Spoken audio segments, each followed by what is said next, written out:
Assalamualaikum warahmatullahi wabarakatuh. Perkenalkan, saya Putri Umi Salamah, mahasiswi bimbingan dan konseling angkatan 2021 Universitas Negeri Jakarta. Di sini saya akan memberikan pendapat saya tentang kehidupan demokrasi saat ini di Indonesia. Bagaimana keadaan demokrasi saat ini? Dan apakah demokrasi saat ini di Indonesia baik-baik saja? Demokrasi adalah bentuk pemerintahan di mana semua warga negaranya memiliki hak yang sama untuk pengambilan keputusan yang dapat mengubah hidup mereka. Demokrasi mengizinkan warga negara untuk ikut serta, baik secara langsung atau melalui perwakilan dalam perumusan, pengembangan, dan pembuatan hukum. Bangsa-bangsa di dunia, tidak terkecuali bangsa Indonesia, telah mencoba menerapkan bermacam-macam demokrasi. Juga membuktikan pentingnya kehidupan demokrasi dalam masyarakat.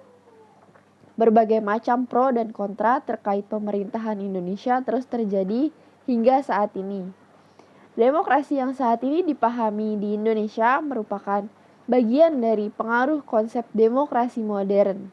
Karena itu, rakyat berhak untuk ikut serta dalam menjalankan negara atau mengawasi jalannya kekuasaan baik secara langsung melalui ruang publik maupun melalui wakil-wakilnya yang telah dipilih secara adil dan jujur dengan pemerintahan yang dijalankan semata-mata untuk kepentingan rakyat. Sehingga tercipta sistem pemerintahan dalam negara yang berasal dari rakyat, dijalankan oleh rakyat, dan untuk kepentingan rakyat. Lalu bagaimanakah demokrasi saat ini? Pada 2 tahun belakangan ini, Indonesia berada di masa pandemi COVID-19, di mana pandemi ini tidak hanya berdampak pada sektor sosial dan ekonomi, namun juga berdampak pada demokrasi. Di awal pandemi, respon pemerintah cenderung belum optimal menangani pandemi. Kondisi ini menjadi salah satu alasan mengapa pandemi COVID-19 juga turut berdampak pada demokrasi. Faktor-faktor yang menyebabkan turunnya kualitas demokrasi di tahun 2021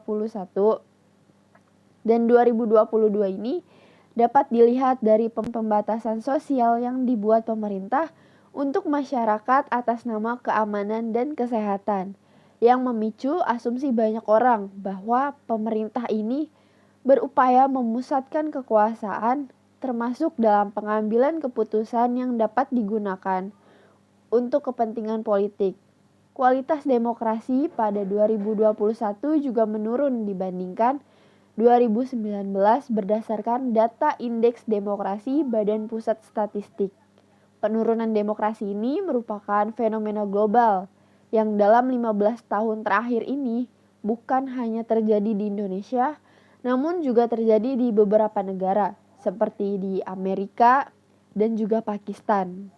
Menurut saya sendiri, demokrasi setelah pandemi seperti sekarang ini nampaknya tidak akan pulih dalam waktu dekat apabila tidak ada terobosan politik yang berarti atau yang cukup berdampak bagi negara dan pemerintahan. Untuk membangun pemerintahan yang demokratis, sangatlah penting ada jaminan satu akses yang memungkinkan keterlibatan dan keikutsertaan masyarakat dalam proses-proses pembuatan keputusan. Sebuah masyarakat sipil yang kuat adalah salah satu prasyarat bagi demokrasi yang kuat. Maka, sangat perlu untuk memperbaiki kapasitas masyarakat sipil dengan memperbaiki peran, fungsi, dan posisi organisasi masyarakat sipil di Indonesia. Sebagai bahan, struktur resmi pembuatan keputusan juga harus diperbaiki dengan memperkuat alat-alat pembuatan keputusan, baik yang ada maupun yang tradisional, dan memperhatikan sepenuhnya aspirasi rakyat.